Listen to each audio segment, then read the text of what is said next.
I always push record right away. Just because, if nothing else, sometimes the mindless banter that we have right at the beginning is actually somewhat okay. Oh, and it actually ends up like in your outtakes. What? How dare you? Everything I say is comedy gold. It is. It is. No outtakes here. Of course not. I have a feeling that you actually come up with outtakes because everything you do is so perfect. On point all the time. Yes. Well, did you listen to the last one we just posted? Because we did not have enough to put anything at the beginning, and there's only one thing at the end. Oh, geez. Well, that being said, I felt like we had a lot more jokes that were interspersed throughout the rest of the show. Yeah. That we were like, oh no, this fits with what we're saying. Yeah, there was only, I think, one major outtake at the end that I was like, there's no context for this. Look forward to that. I'm looking forward to it.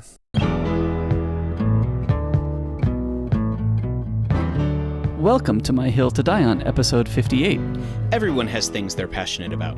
Things we want our friends to try and experience. So we've convinced each other to try different things. And we talk about these experiences to see if we can just get one more person to join us on our hill to die on. So this week, we decided that since we were going to talk about a topic that is near and dear to both our hearts, we shouldn't just have the two of us on this episode because we would basically just be quoting it the entire time. So we decided it was best to subject one of our friends, one of our special guests that we've had in the past, to basically being stuck in a room with us while we do the exact same thing that I just admitted.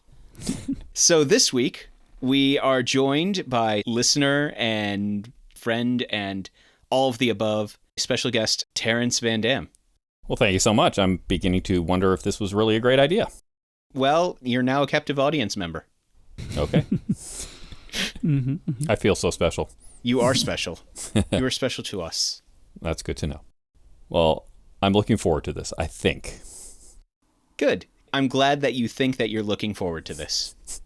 I'm trying to find a quote to say, and I can't find a good one. Oh, gosh. You're supposed to say, look, I have one job on this ship. It's stupid, but I'm going to do it, okay? No, that doesn't quite fit. Anyway, sorry. Terence, have you ever thought of yourself as the plucky comic relief? Sometimes. I also thought it was the crew member that gets killed before the first commercial to show that it's a dire situation. Well, I was this close to just calling you Terence, and then I was like, but then he'll just be convincing himself that he's crewman number 6 the entire time. Yes, I don't have a last name. Now I'm really worried about these headphones I borrowed from you. Why?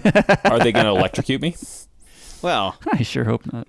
Depends. How much good things are you going to say about us? Amazing things. Great. Then no, they won't. This is the best podcast I listen to, and I listen to a lot of podcasts. Oh, good. Then nothing bad will ever happen to you. As his finger slowly moves away from the switch. Don't worry, I didn't set up a jigsaw type game in those headphones. Great.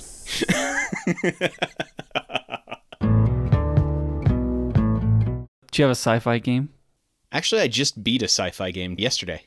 Yeah, I started it and finished it this past week because it's not a very long game.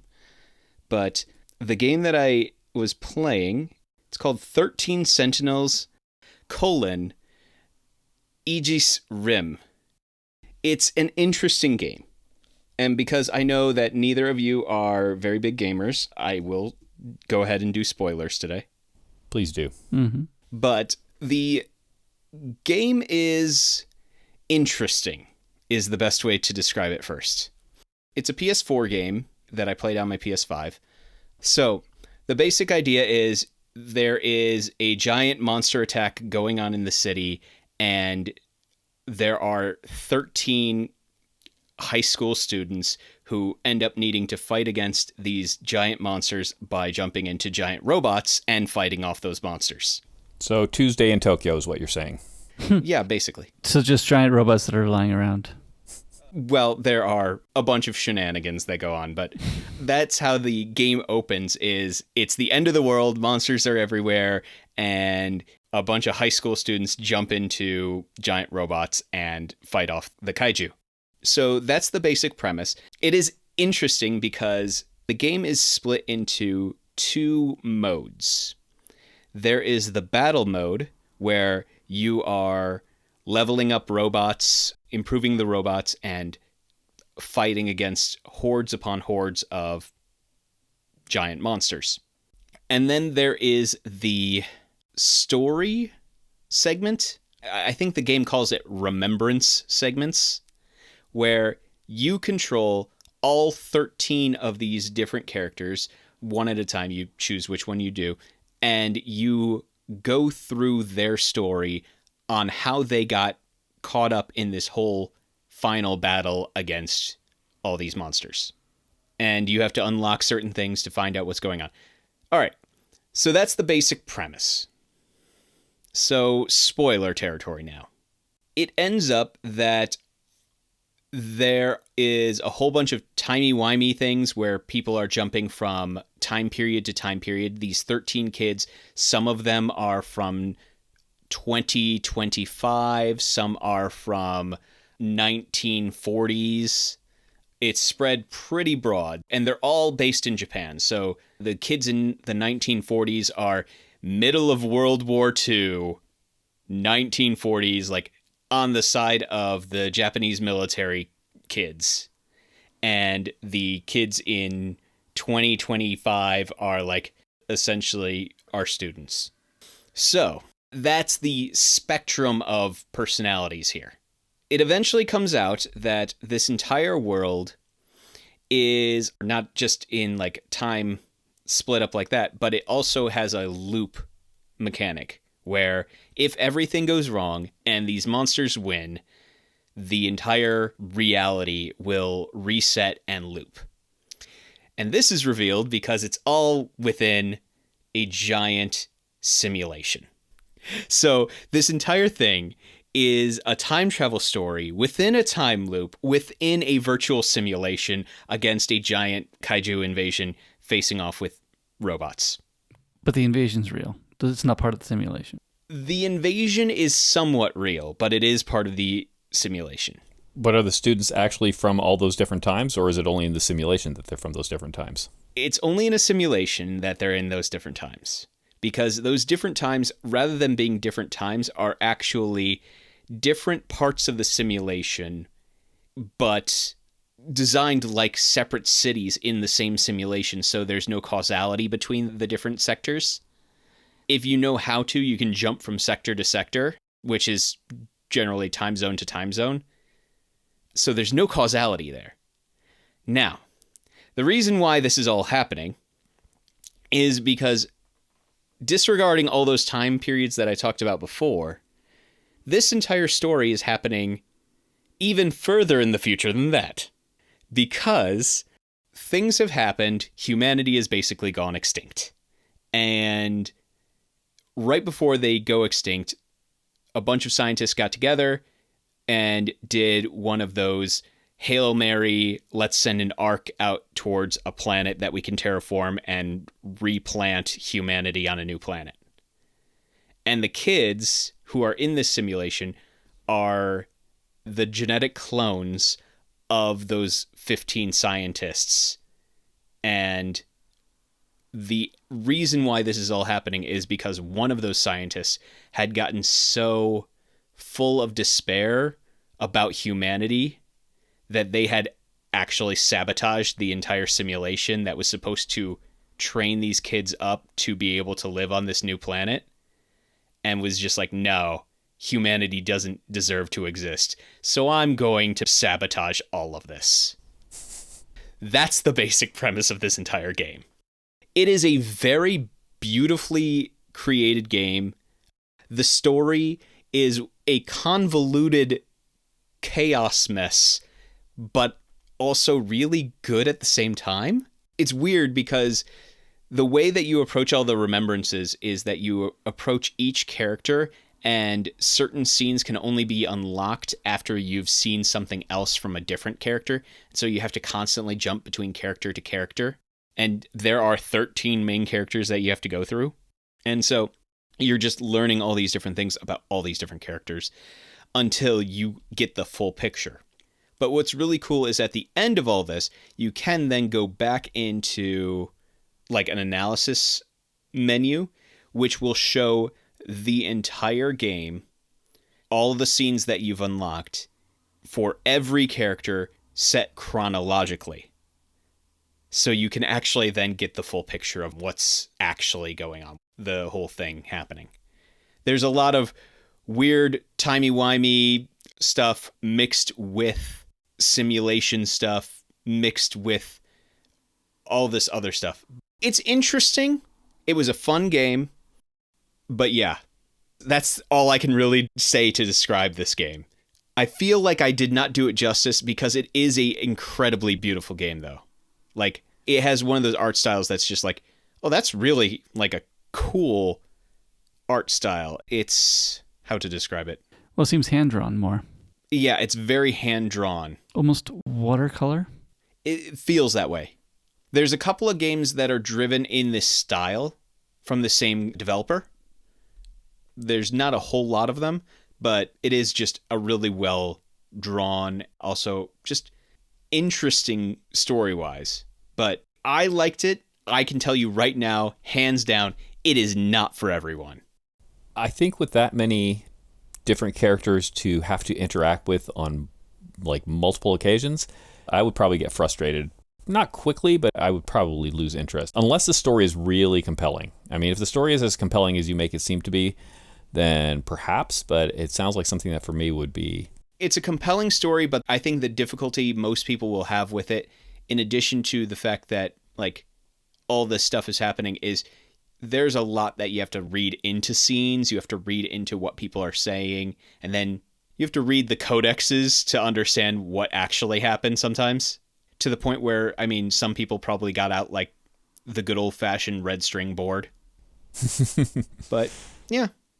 I think it's got a really strong narrative, really strong art design. The battles are probably the weakest part of the game. So the actual like fights that you're doing are probably the weakest part of the game. Fun, but I found a way to pretty much cheese it pretty easily. And so not really the most riveting part of the game. I do think that, especially because it was that non-linear kind of narrative where you're like jumping between places, it can be confusing for a lot of people. It will not get a lot of people on board, but I liked it simply because it was like, okay, it feels like a mix of a story being told to you and a puzzle that you are trying to solve at the same time. So that's all I'm going to say about that. Okay, sounds good. Well, because we're going to talk about Galaxy Quest, or as some people have described it, the best Star Trek movie, Mm-hmm. we decided that for our picks today, we should talk about sci-fi stories. I think we're going to keep this pretty broad. Just say, tell us 2 of your favorite sci-fi stories that you just want to share. So I think let's start with our special guest for today. Oh, good. That way you won't accidentally choose mine and I'll have to like scramble for something. All right. My first one, I think, is partly in honor of everyone's favorite crewman number 6 there, and that is the book Red Shirts by John Scalzi. Oh, okay. I don't know if you've ever heard of it. Yep. It is a fun book. It's not like a deep read. It's definitely like a summer read. Without giving too much away, it is about some crew members on a spaceship that are somewhat alarmed by the large number of their, lower ranking crew members who die on away missions with certain senior officers, amongst other things, as well as just the appearance of technology that is very handy at the last moment, that just appears out of nowhere, and their efforts to figure out why they have such, high rates of death. And it's a wonderful crossing over into the world of sci-fi stories because they realize that they are actually having their lives written by a particularly bad sci-fi writer. And that's all I want to say about it, other than it's a wonderfully, lovingly written bunch of tropes. So it's a nice quick read too. And I believe if you get the audiobook, I believe Will Wheaton narrates the audiobook. So that's always a plus as well. Ooh. That does sound fun. Yeah, I haven't ever read any John Scalzi. I want to read some of his, and it just hasn't come up on the list yet. So I'm looking forward to reading it. I look forward to hearing what you have to say about it once you've read it. Mm-hmm. Yeah. Nate? I think I am discounting all of the stuff we've already talked about. I was definitely tempted to pick Becky Chambers' universe of The Galaxy in the Ground Within is what we just read. But the whole universe with Long Way to a Small and Good Plan. She calls it the Wayfarer series. That's right. So anyway, it's definitely tempted to pick that, but I'll stick with things that we haven't read or watched. So I'm going to pick Stargate Sg1 because it is excellent, and Ryan hasn't seen it yet, so I want to get it on the list. No. I've seen it. Oh, you've seen it? Okay. I just haven't seen the whole thing. I've seen intermittent episodes. Oh, okay. So you say I haven't seen it. I've seen bits and pieces of it. Good. Well, Stargate SG-1, very exciting. I loved watching it growing up, so it is one of my favorite TV shows. It is one of the shows that I own the complete DVD set. Is that the Richard Dean Anderson one? Yes. Mm-hmm. Okay, so I actually have, I don't know if I have the entire series, but I have a bunch of it, and I'm embarrassed to say I've never watched it. You will enjoy it. I have seen a couple episodes, and I just never got into it. But the odd thing is, just yesterday or the day before yesterday, a friend of ours who was visiting also mentioned that she had watched it a lot and really, really loved it.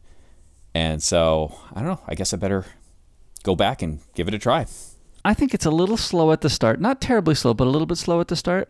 But it definitely picks up. The characters, they get used to each other very quickly. Mm-hmm. And then it gets more fun. The 100th episode is hilarious, especially because the show, well, I wouldn't say it stops taking itself seriously. I think it wasn't always taking itself seriously, and then it slows down in taking itself even seriously. And they joke about the fact that they saved the world every year. And how are we saving the world this year? Oh, there's another alien ship in orbit. Shall we destroy it this time? Shall we? There are times like that. So yeah, it's pretty hilarious. All right. I will make an effort to watch more of it. I think when we finish Next Gen, which I guess is never at the rate we're going, I'll put some good ones in for Ryan to watch in the podcast. But yeah, you should probably watch it before that because it's going to take us a while to get through Next Gen and any other good Star Trek that we want to watch. So maybe I need to sprinkle some Stargate SG-1 in there sometime.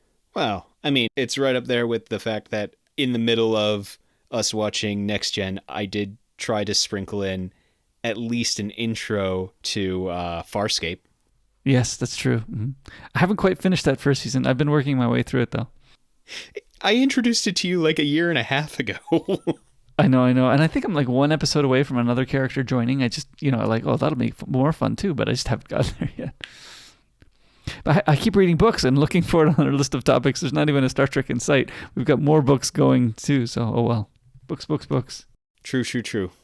So, I've been really debating whether to be this obvious.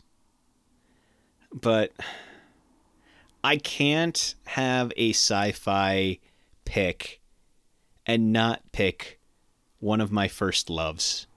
Bean? No. I'm going to tell you that in spite of it all, you can take my love, take my land, take me where I cannot stand. That's true. I forgot about that one. We haven't even talked about it. I have been avoiding it so much. It's another one we both watched. That's the problem. I've been very good about not talking about it because I love Firefly so much. And I try not to talk about it on this podcast because, by this point, I feel like everybody's seen Firefly and everybody knows how great it is. So, that being said, I feel like because we haven't covered it, it's still free game at this moment. So I'm going to tell you, for the one person out there who hasn't seen Firefly, watch Firefly. Do yourself a favor and watch Firefly. Because, first of all, it breaks my heart that Fox did it so bad. They did. They aired the episodes out of order when it first showed. Because, I don't know, they thought there was a better order than the order it was designed to be aired in. And no, Fox. So, it did not get as many eyes on it as it should have gotten when it originally aired. I will say that I was fortunate enough to be one of those people who did watch it when it originally aired. I don't know why. or how I convinced my parents to allow me to watch this when it was first airing. I think it was just one of those things that me and my father would watch, like all of the really ridiculous and trashy sci-fi shows that would just show up on Fox, especially on Saturday mornings. Where I grew up, there was like a ridiculous number of sci-fi shows that would just go one after another Saturday mornings and into Saturday evenings. And I would watch them all, regardless of how good or bad they were, and regardless of the fact that I did not watch them in order at all. That all being said, Firefly, great. Do you like Westerns? No? Don't care. Firefly is great. This is a Western in space. It takes all of the normal Western tropes. So you have your outlaw with a heart of gold. You have your... And I just said outlaw with a heart of gold when it's technically a hooker with a heart of gold is the technical trope. And that's what you have too. And you have the muscle gunman who will probably betray at some point. You have the doctor. You have all these different characters, and they're all Western tropes, and they're all great, especially because they've then been taken and transplanted into a sci-fi setting in a vibrant world that is post-Rebel Alliance failing to beat the Empire. It is just a great series, great characters, wonderful, and Alan Tudyk. Need I say more? Enough said. And I mean, all of the actors are just fantastic.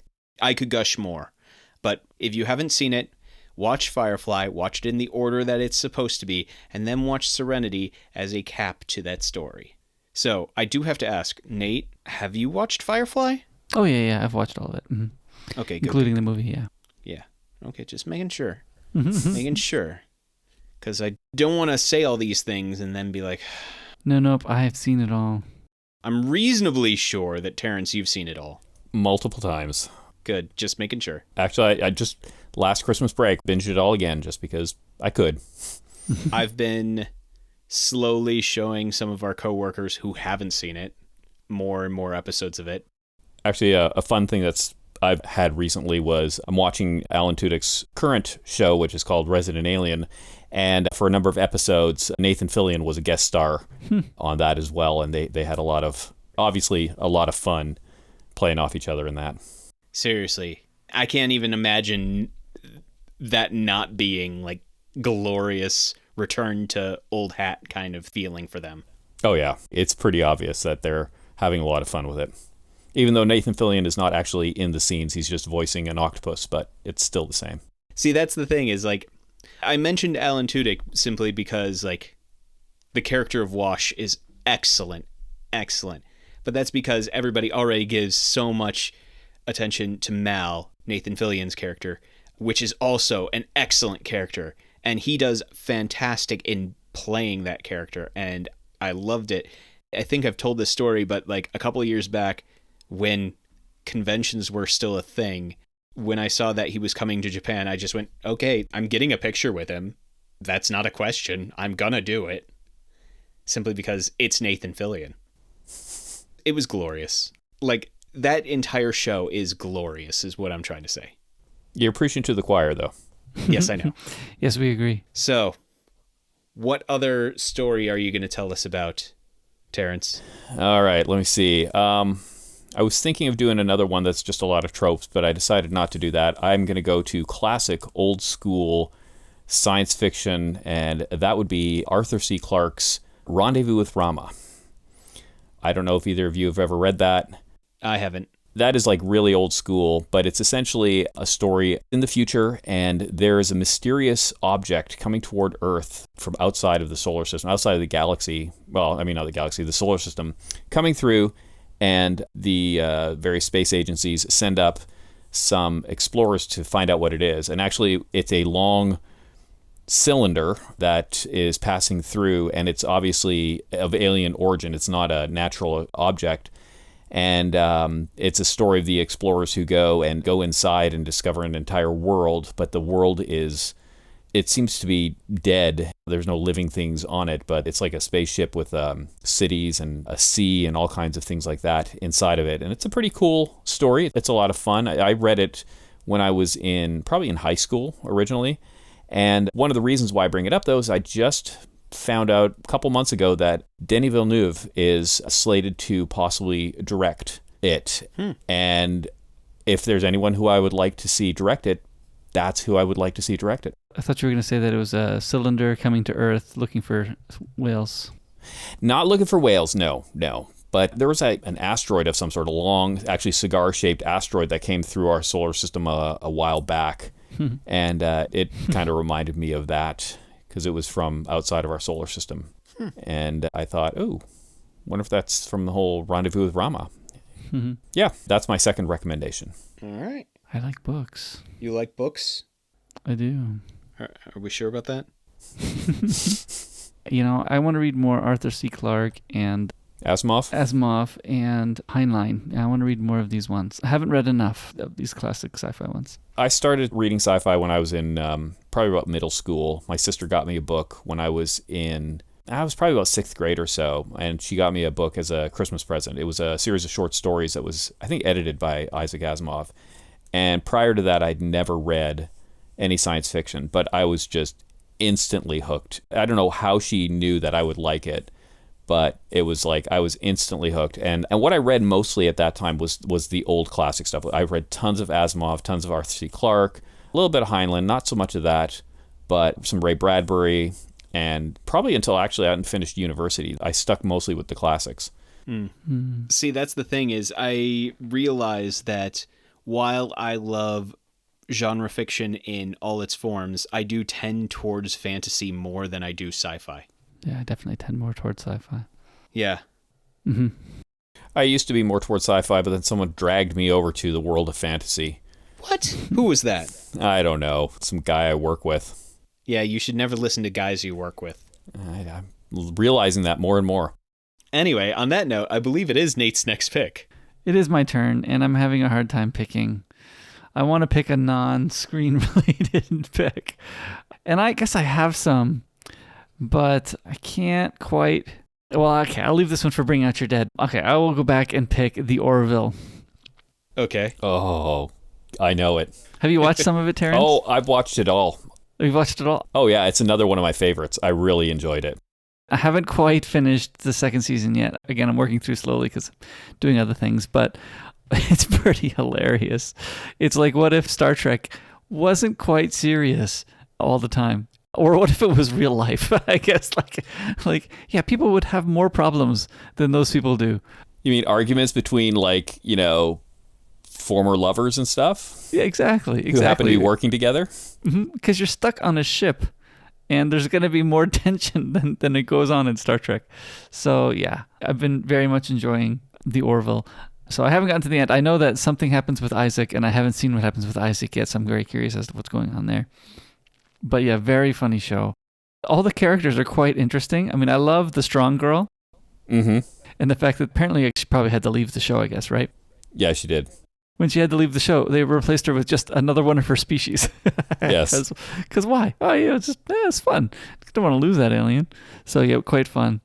And just so you know, although it only went 2 seasons, there is a 3rd season that is supposed to premiere this year, actually. Yeah, I've heard that. I've heard that it's coming out. I love that these shows are written by Star Trek writers also, or Brandon Braga is writing some of the stories, and it's being directed by Jonathan Frakes and Robert Duncan McNeil. I just love that everybody's buying into this and having a good time. So I think that's great. I like to think of it as it's like a parody, but it's a very loving parody. It's parody written by people who truly love the genre. Yep. Much enjoying Star Trek. I'm sorry. Much enjoying the farce of Star Trek. Not Star Trek? The farce of Star Trek called The Orville. Yes. That was actually going to be one of my possible suggestions for my pick 2. It was going to be one of my pick 2s, but I decided not to go with that one. It's good stuff. Yeah.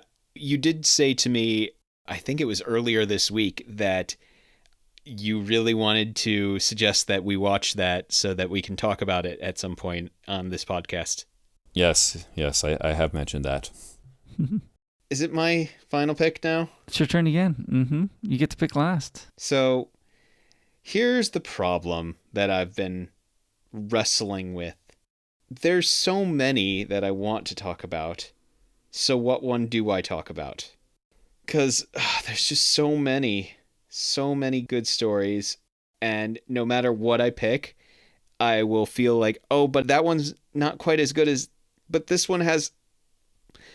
And so I'm stuck. So I think I'm going to pick something really random that is going to be for a complete left field grab. And that is going to be... Oh, wait, no, I've already talked about that on this podcast. Crap. I was looking it up. Terraforming Mars. I think you've brought that up twice. Have I brought it up twice? Let me see. Yes, I have brought it up twice. Episode 42 and episode 11. I was looking that up to make sure that I hadn't talked about it, but apparently I have. Mm-hmm. So, instead, you know what? Now, this isn't necessarily a favorite of mine. They're just a pick. It's just a pick. It's an interesting take on something. And I thought it was interesting, and I thought it was an interesting premise, so I'm going to talk about it just for a bit. But I'm going to talk about the book Off to Be the Wizard. Okay. Now, Off to Be the Wizard is an interesting story. I like the premise. I have read the first couple of books in the series. I thought book 1 was pretty interesting. Book 2, I kind of fell out of love with it. So, Off to Be the Wizard is basically the story of a guy who figures out that the world is operated by certain rules. And if you are clever enough to find a way to access it, you can actually access what is essentially the server that determines the laws of physics and the rules for the world.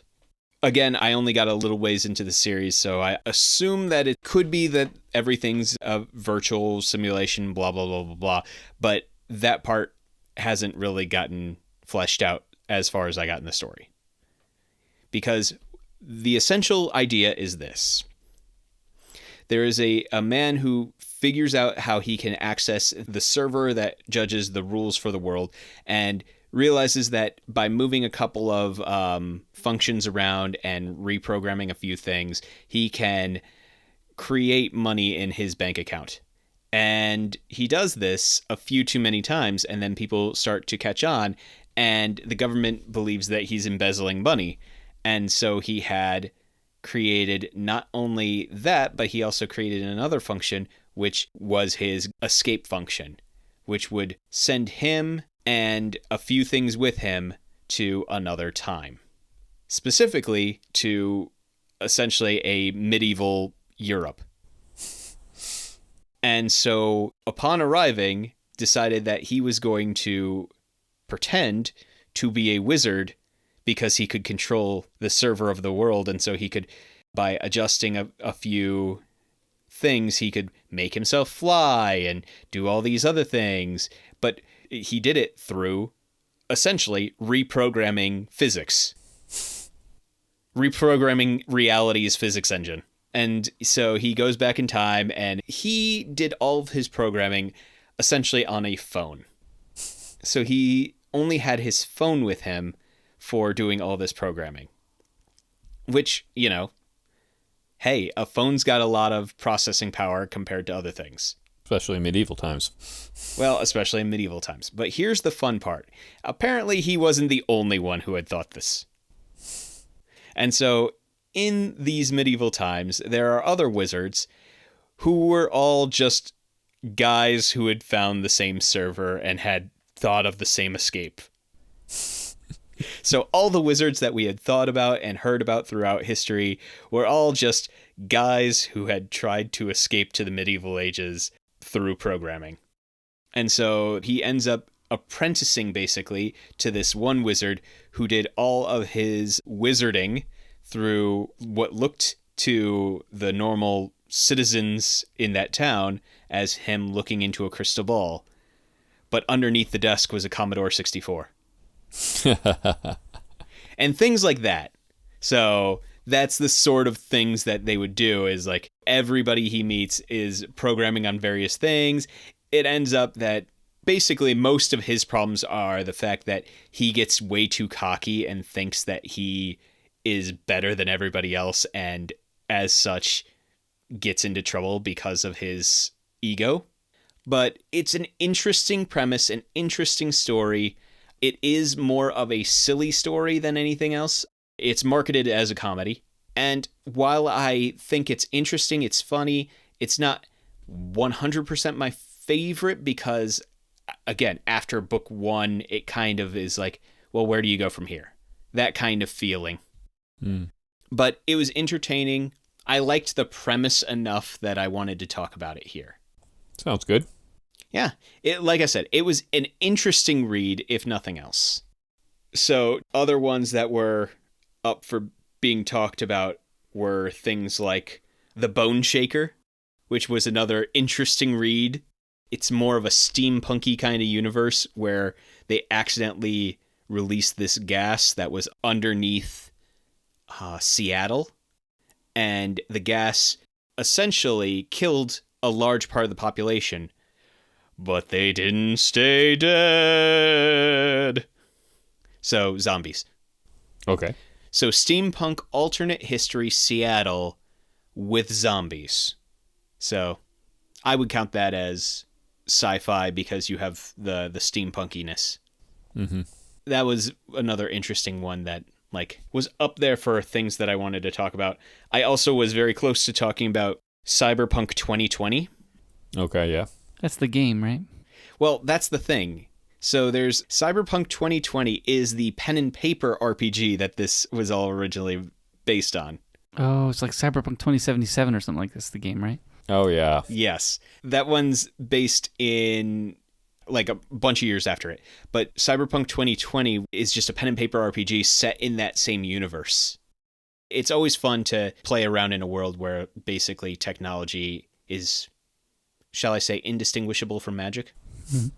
See, the problem was I was trying to keep myself from talking about all the things that I've talked about before. And so that cut out a lot of the sci-fi that I wanted, that are always at the top of my list. And then there's a lot of things that I was thinking about that were like, oh, that's good, but that system's more magic than science. Mm-hmm. And so there were a lot of that was a cool system. Oh, wait, no. That was them using magic in a science-y way. I was going to talk about one of the ones that I listened to from LeVar Burton Reads called The Merchant and the Alchemist's Gate. I think it was in 2 parts. So it was longer, as in maybe about an hour 15, hour 20 maybe at the most. So along LeVar Burton Reads, and it was very good. I remember it being very good, but it's been a little while, so I don't remember how it stacks up with other very good things. So, but The Merchant and the Alchemist's Gate I remember it being very good.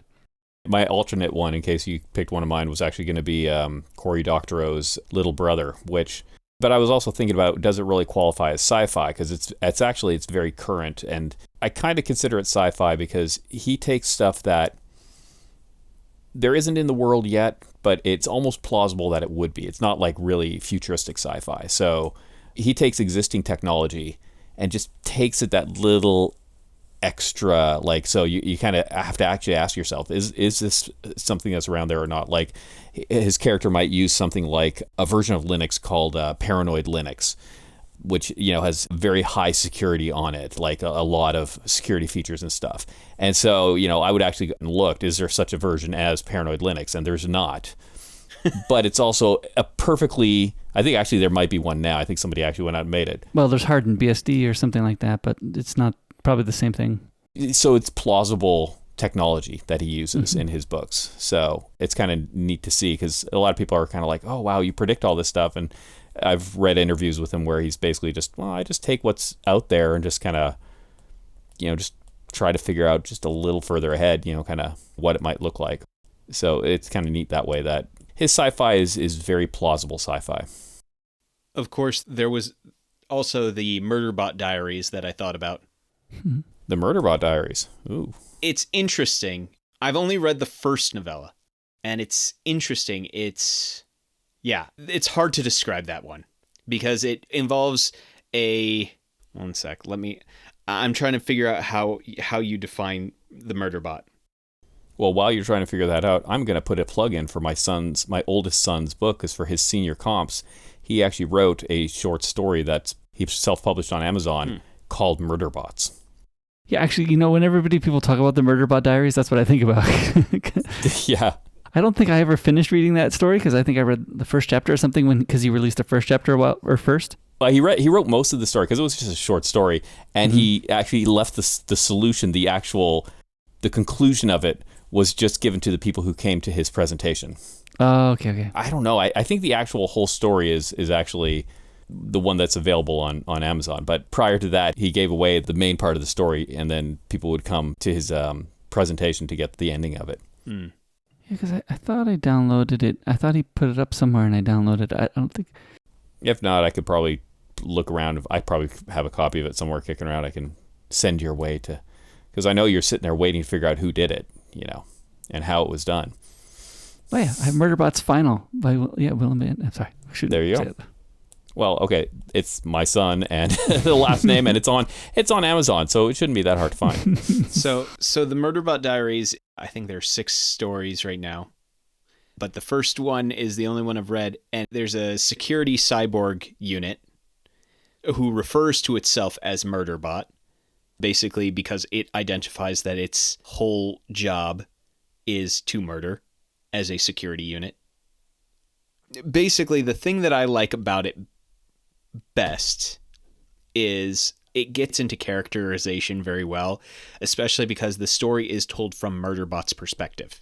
And Murderbot is a cyborg who has a governor module that is supposed to allow it to be controlled by the humans.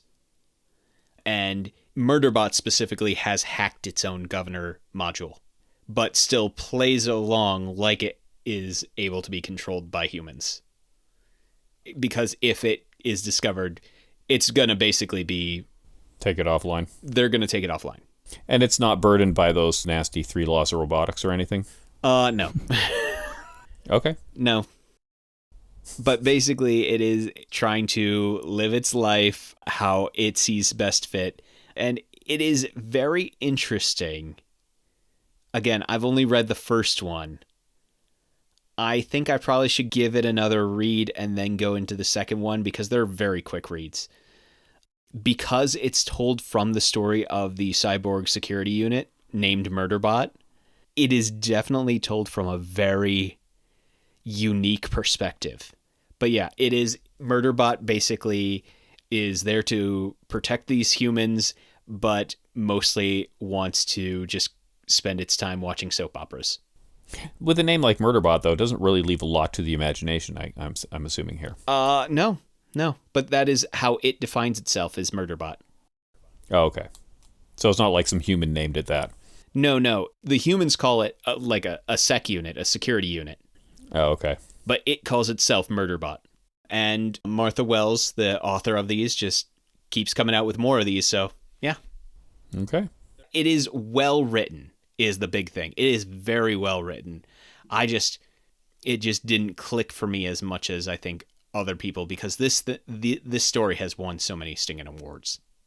All Systems Red, the first book, has won the 2018 Nebula Award for Best Novella and the Hugo Award for Best Novella. All right, well, I just put that on my list. So we implored Terence to join us in watching Galaxy Quest again, because I think we've all seen it at least once. Yes. But we figured we'd watch it again for this. I've seen it so many times that I regularly quote it. Mm-hmm. It's got many good lines. It's got a lot of good lines. And I know that Nate's in about the same ballpark with me on how many times he's seen it. And I'm not. I watched it, I think once, maybe twice prior to this. And I enjoyed it. It was fun. But I do not have it committed to memory or anything. If I have to say that stupid line one more time. So, we had Terence watch this movie so that we could basically trap him in a room with us as we quoted it to him. Yes. So all I have to do now is just laugh. As you should. As you should.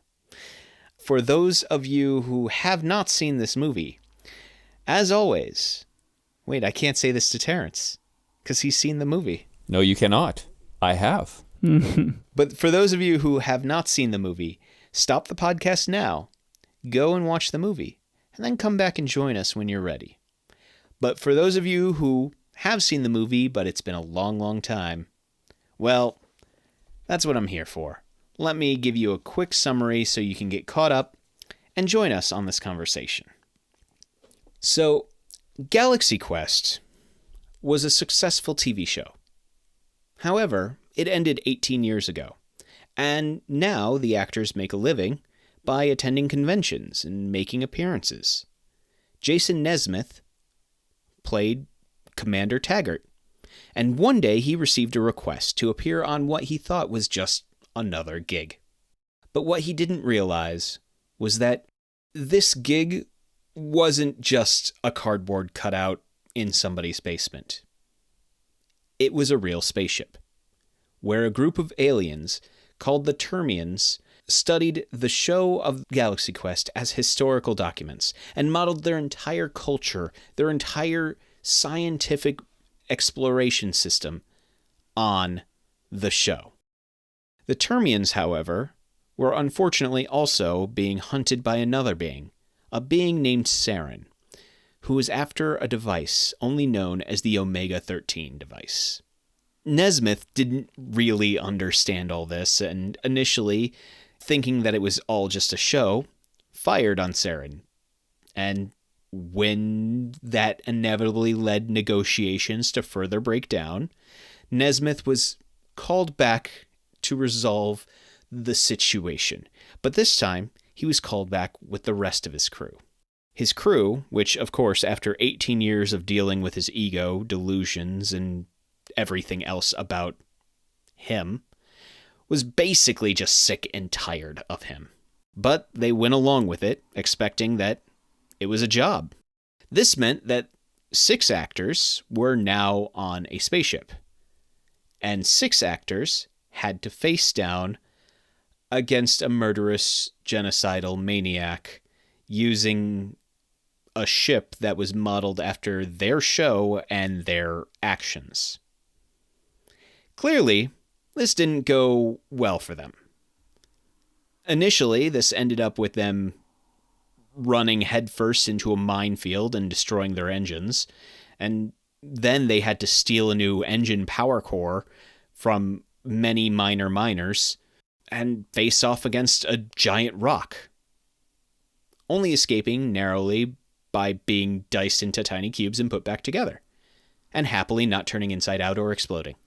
Unfortunately, as this all went down, Saren took over the ship, revealing the fact that the crew were only actors to the Termians, but through the power of acting, friendship, and a mysterious Omega-13 device, along with a couple of hardcore fans, they ended up saving the Termians, destroying Saren's ship, and Saren himself, once and for all. So, Terence. Yes. We're going to start with you. Okay. So, I know you said that you enjoyed it previously, so I'm not just going to be like, so, did you like it? Because that's kind of redundant at this point. Yes. But I guess my first question would be, like, what about this movie jumps out at you and is what draws you in that makes you say, I like this movie? I would have to say, for me, it's actually something similar to what I like about The Orville. It was a very loving spoof of this genre. And, I mean, it is, quite obviously mainly playing off of the Star Trek shows. I mean, almost everybody is modeled after one of the characters. But it's more than just the making fun of the genre, though. Actually, this time, watching it through this time, I really focused more on the relationship of the actors with each other. I mean, the show part was fun, but the relationship between Nesmith and Alan Rickman's character, whose name escapes me right now, was just wonderful. I mean, his completely jaded attitude after 18 years of doing the convention circuit rather than playing Shakespearean parts, and 5 curtain calls. Yes, 5 curtain calls, definitely. I was King Lear. Am I too late for the meltdown? Exactly. And just all of that. I mean, this is because if I think about the actors, from Star Trek, I mean, I read about the relationship between Leonard Nimoy and William Shatner and stuff like this and some of the other characters and just that sort of thing. And it's just like, yeah, these are real people behind these characters. And to watch them show those relationships was a lot of fun. The Star Trek-y parts of it were fun, but the relationship between the actors was great. And also the fact that many of the actors actually happen to also have been in some other kind of sci-fi or space-related roles in other movies or shows or things like that. Was kind of a neat thing as well. This wasn't their first trip into space, so to speak. I'm trying to think of all the... Well, Sigourney Weaver was, in the Alien movies. Yeah. Tim Allen, I mean, Buzz Lightyear. Okay, not traveling in space, but he's Buzz Lightyear. I did watch the Never Give Up, Never Surrender documentary on Amazon, and actually they were trying to look for actors who didn't have a space background, but Sigourney Weaver begged so much to be a part of the movie that they let her be a part of the movie. I mean, they wanted Tim Allen, but they didn't count his time as Buzz Lightyear as a sci-fi thing. Now that I think about it, maybe some of these roles were after Galaxy Quest, because Galaxy... Buzz Lightyear was 95, so this was... Oh, okay. There were a few others, though, I think, that had some kind of space role, but those might have been roles that came in after Galaxy Quest, so... Guy. Moon, he was on Moon. Anyway, good movie. Was he on Moon? He was the one character on Moon. Okay, so that's an actor I wasn't even, connecting. I'm trying to picture, who's the actor, because I can't even think who the actor is now. Sam Rockwell. Oh, okay, never mind. Yes. That is a good movie. I was wondering, too, about one of the things that makes it work really well. Mm-hmm. And I think it definitely plays to the fans in the fact that it's playing on your hope that everything is real. But it's playing on that a little bit. It's definitely playing on that with Justin Long's character. Mm. But I think the big thing, though, is the heart that the actors are willing to feel for the Thermians, right? That's the thing that's really making the movie go. One of the things they were mentioning in the documentary was the fact that everything could be fun. Everything in the movie could be a laugh, or they could fit more jokes in everywhere, except the scene where Mathazar is tied down and he's being tortured. Except that scene, everything could be silly. And the director had taken many shots of Tim Allen being very serious. And the director was saying toward the end of the day, Tim Allen was getting very serious, coming to tears every time he's going through the lines. And then after a few shots, he asks to be excused to go to his trailer because he's having a harder time. And then the director says, and Alan Rickman turned to me and said, "My God, he's discovered what acting is." Nice. So, yeah, Tim Allen did a great job acting that scene. And apparently, Steven Spielberg was right next to the director of the movie at the time saying, "Oh, he's doing a really good job, doing a really good job." So... that scene turned out really well because that's the heart of the movie, is that they were lying, but you know what? We're here to help you. We're here to do the things that you need us for, and we can do it. Even if we were lying before, we're not lying now, kind of stuff. But surely you don't think that Gilligan's Island is... Those poor people. I don't know. I was trying to figure out how much the pandering to the fans... Is that a real plot line? I mean, I don't take this movie as meaning to think that Star Trek is real somewhere in the universe, I guess. Yeah, I mean, what kind of universe would be that fair to all of its crew members, Red shirts. Yeah.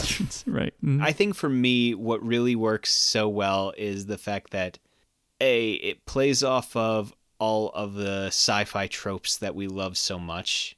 You had to lose your shirt, didn't you? Yeah, flashing. Exactly.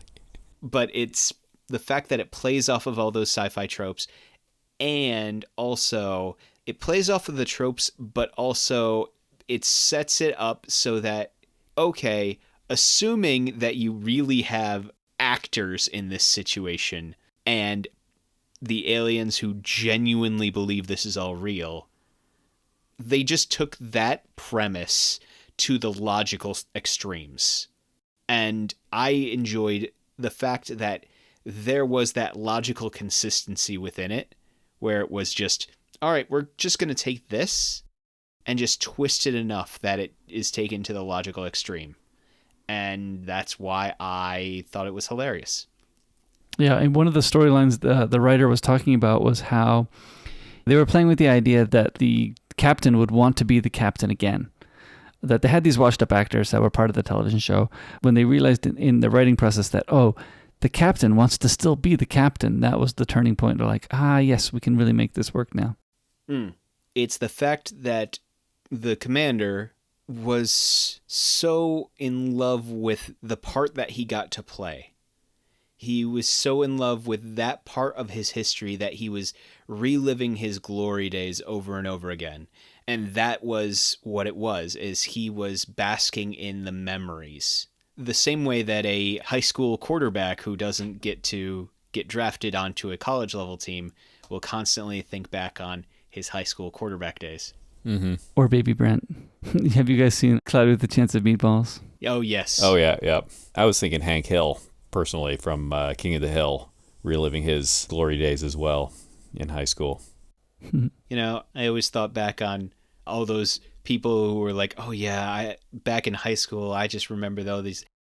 I just have to say, their high school days must have been a lot more different than my high school days, because I did not relive my high school in my mind ever. Nor did I.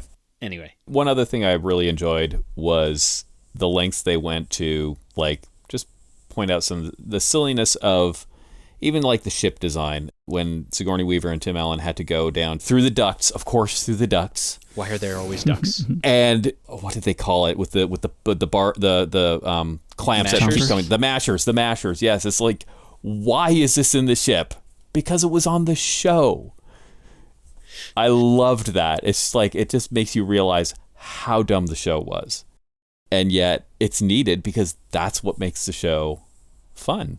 Mm-hmm. And as appropriate, I'm sure Sigourney Weaver loves to have to climb through ducts. Oh, of course. There's no bad history there in any other sci-fi film. None at all.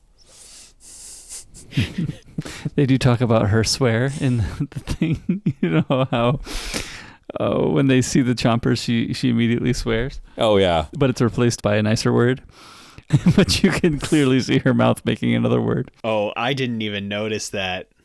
Oh, yeah. Right when she sees the chompers, they turn the corner, and she just completely swears. Did they not tell her as an actress that was coming? No, they did. The funny thing was, apparently, one of the biggest tensions in the whole process of making this movie was that they thought they were making a movie for more grown-ups, but then the studio kept trying to push it lower and lower.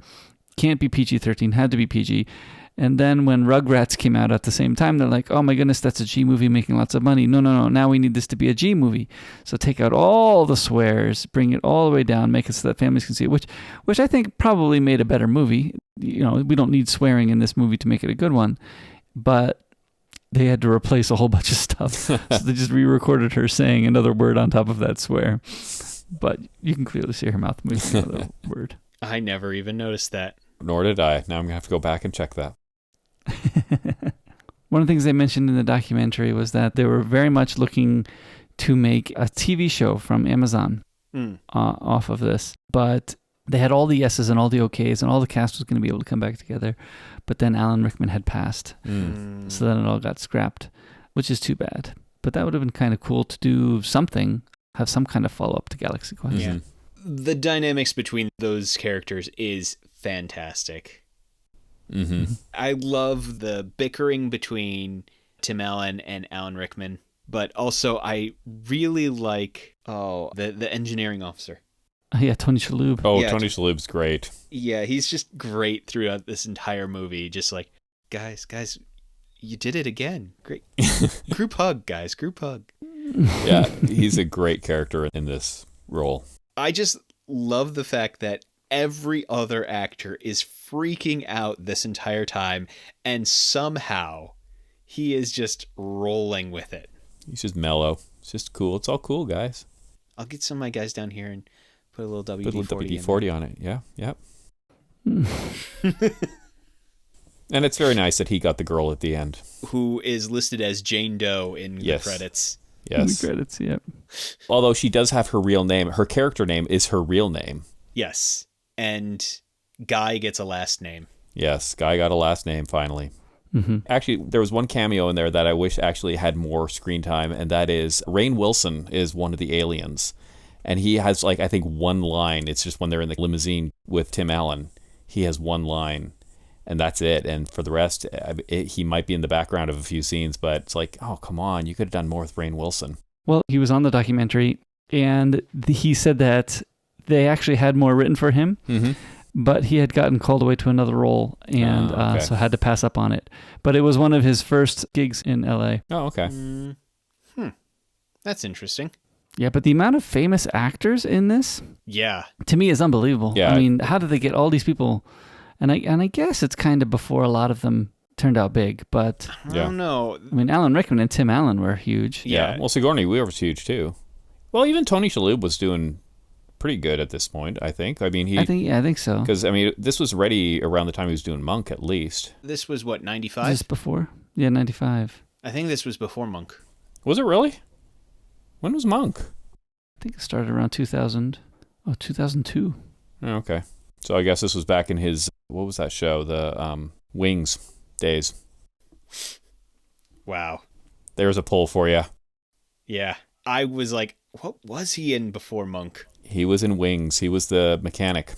That's right. Oh. Sorry, I'm telling my age here. How I was thinking of it is like, this was peak Tim Allen time where he was in a lot of things. So that's why I've been like, no, he was famous by this point. He had just come off of Home Improvement, had just finished.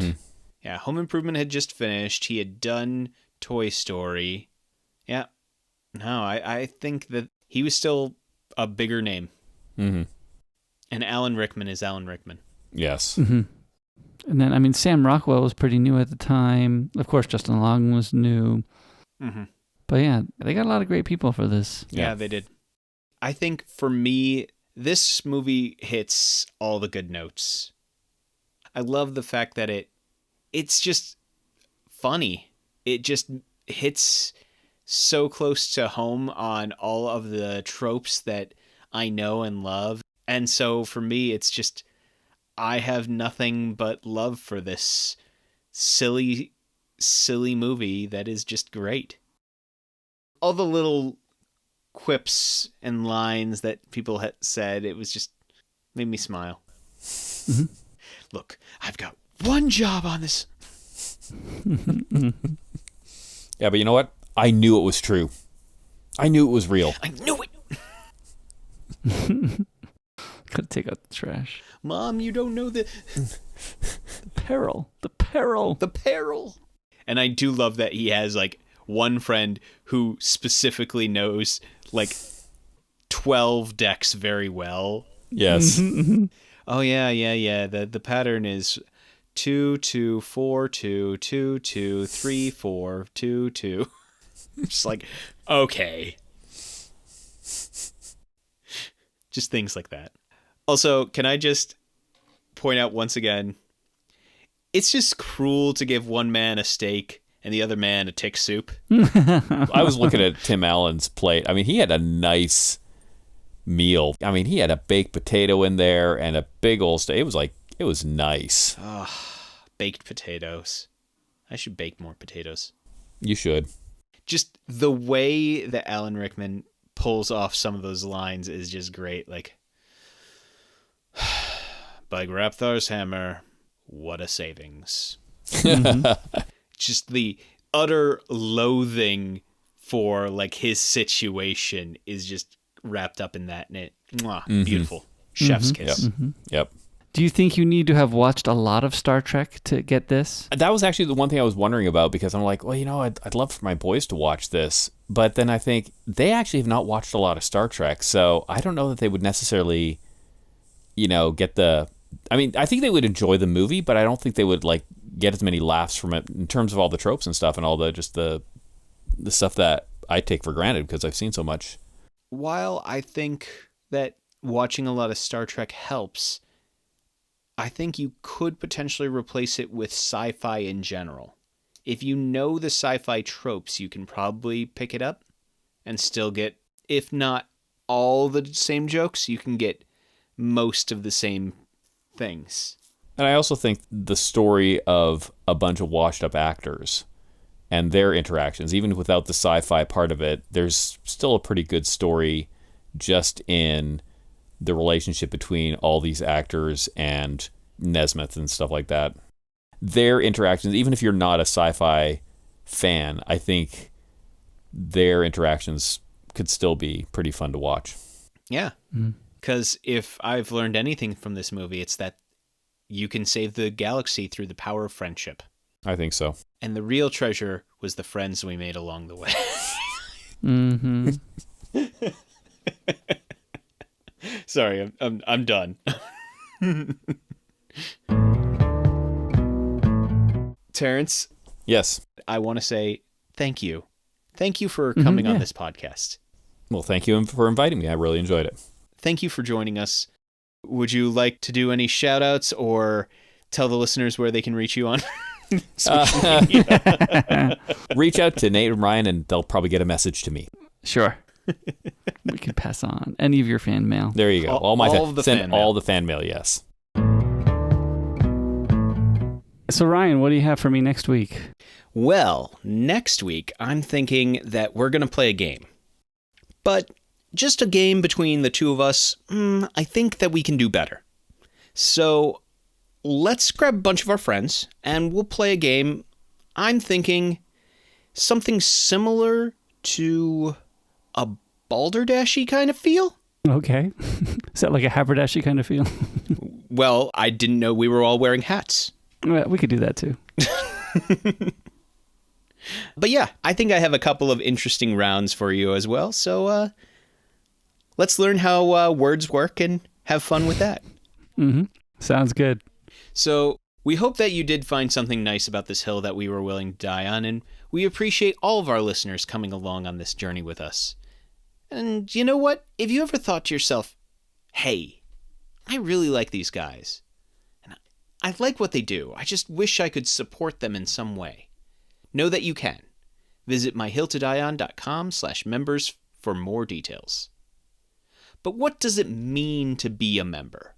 Well, for the low price of $2 a month or $15 for a year, you can help support this podcast, and you'll also get access to the members-only podcast, Not My Hill, which is where we discuss all the things that are probably somebody else's hill to die on. We have very strong feelings about them, but we're not willing to die on that hill. I'm sure somebody might be. Not me.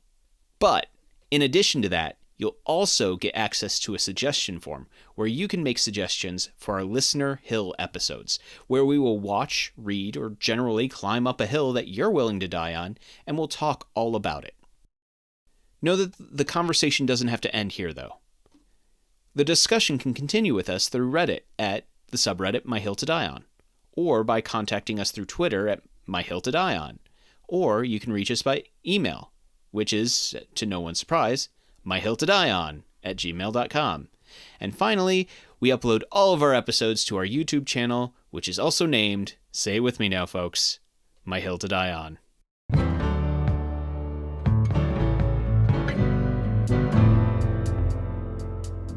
And we talk about these experiences to see if we can just get one more person to join us on our hill to die on. And that's what it sounds like without music. That's exciting. I actually have this feeling of being slightly let down.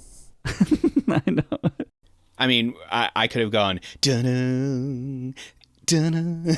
You know, the magic is all gone now. Oh, I see how this is.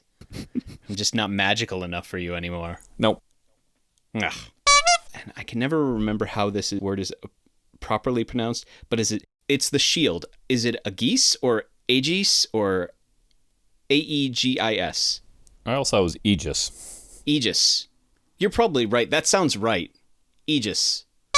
We're going to pick 2 sci-fi stories, if I remember right. Mm-hmm. Okay. If I was recalling that correctly. I hope you are, because that's what I actually have picked. I have picked 2 sci-fi stories.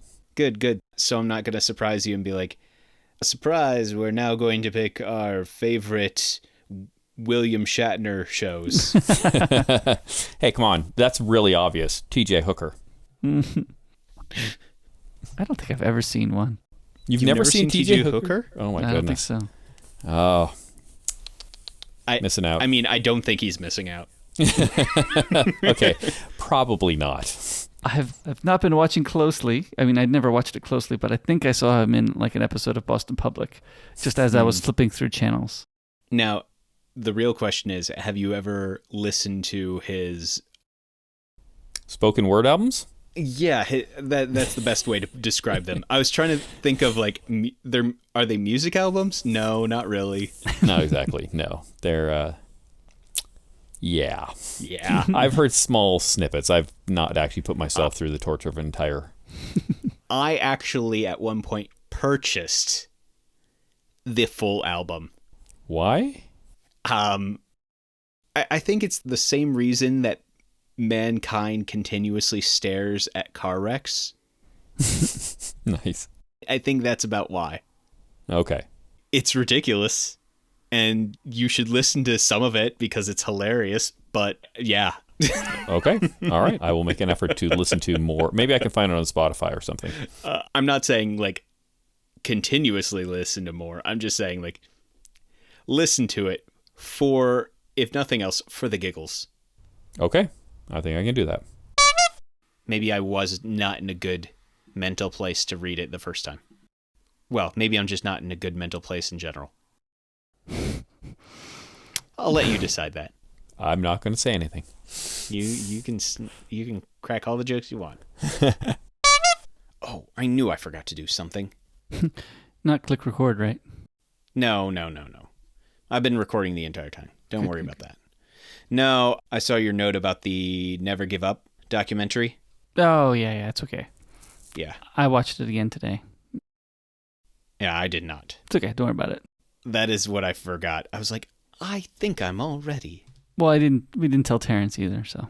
Yeah, we didn't tell Terence either. I was going to say, did I miss out on the Never Give Up documentary? That sounds amazing. There is a Never Give Up documentary. Yes, there is a documentary about Galaxy Quest on Amazon. Oh, man. We will have to talk about it later, and Nate can give his recommendation on why you should watch it. Okay. Well, both of these books are not in my library. Very disappointing. See, I keep buying all these sci-fi books that I mean to get around to and just put them in my queue. And by the time I get to them, Nate's already read them from out of my library. Yeah, see, if I can get Ryan to add it to his library, then I'll get to listen to it. There you go. It's a problem because then Nate's like, oh, you should read this book. And I'm like, I already own that book. I just haven't gotten to it yet. It works well. Yeah, I'm sure it works well for you. It works well for me. Yeah, it just makes me feel bad because sometimes I'm like, oh, I'm really excited for this book. And then like I have 4 other books in front of it. And then by the time I get to that one book, you're like, hey, we should do this one for the podcast as my suggestion to you. Wait, I bought that one. Because I stole your book and read it first. And finally, we upload all of our episodes to our YouTube channel, which is also named, say it with me now, folks, My Hill to Die On. I feel like I didn't screw up too much on that one. Yeah, that was very smooth. That sounded very smooth. Yes, I was impressed. Normally, you should hear how many flubs I have there. There's only one thing left to do, I think. Record all the fake outtakes. Exactly. Yeah, that's what we do at the end. Yes, all the fake outtakes, because clearly we don't have enough flubs in our normal. No, none. To me, this just went off without a hitch. Actually, I think this was pretty smooth. Actually, yeah. Compared to what we normally do. We were pretty on point this time. No messing around.